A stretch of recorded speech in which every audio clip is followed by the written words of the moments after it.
First of all, mostly, many times I've sent the requests that I work on different projects, and I have the easiest job when it comes to doing the projects.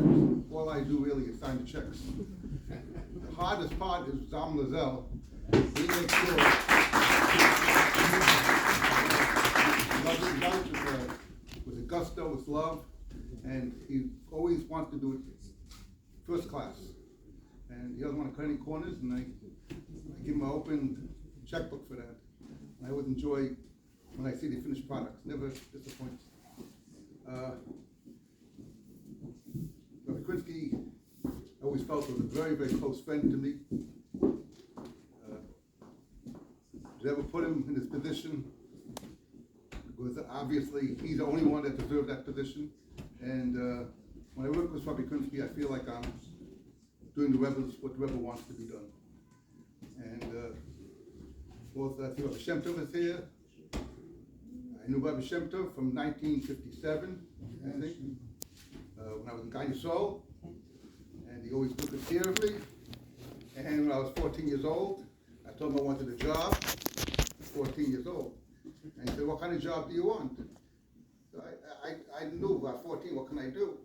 And I said, "Well, I knew the laundry to be wash laundry for the kids. I said, I'll be a laundry boy." So I think that was my first job, being a laundry boy for Rabbi Shem Tov. But before he gave me the job, he asked me, "Why do you want to be a laundry boy?"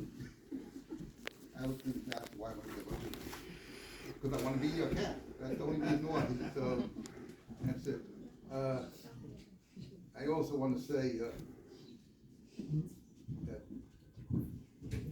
my whole direction when it comes to finance was guided by the Rebbe.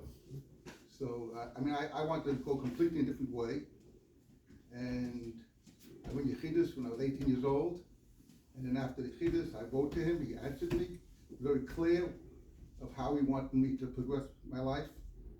And I stopped everything I was planning to do, and I followed exactly what the Rebbe wanted me to do, felt was best for me. And in the letter he wrote, he says, "Sai begashmias, sai beruchnias." That's what you should do. I don't know if too many people know about it, but I was a little bit of a rebel in many ways, even though I was very close to my father, and I'll tell you something, another little thing, but when the Rebbe tells me something, there's no question, I just follow what the Rebbe wanted me to do. And the Rebbe once told my father, in the early 50s, they should go into real estate. And my father never went into real estate at those early years. He felt he had money to buy real estate. So I felt at that time, the Rebbe told me, I felt real estate was what the Rebbe wanted me to do. He didn't tell me directly, but I figured, if the Rebbe told my father to go into real estate, that's what I have to follow. And how did I get into real estate? I came to Daven in 770 with my father one morning, and somebody comes to my father at the time, and he says that he knows a woman whose husband just passed away. She wants to move to Florida, and she had some buildings she got from her husband, and she wanted to sell them. Maybe he asked me, I asked my father actually, "Do you know anybody want to buy buildings? Maybe I can make a commission." So he says, "I don't know anybody that wants to buy a building." So he turns to me, I was 20 years old. He says, "But Joe, maybe you know anybody that wants these buildings?" So I said, "Sure I do." He says, "Who?" He said, "Me." So that's how I actually bought those buildings. That's how I started. So I got the block from the Rebbe, and I started my business because I came to 770 Daven.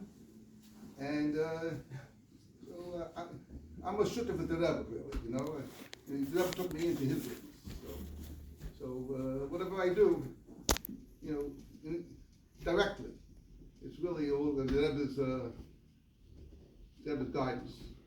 So it's very honored that I could be used for that as a conduit to make that happen.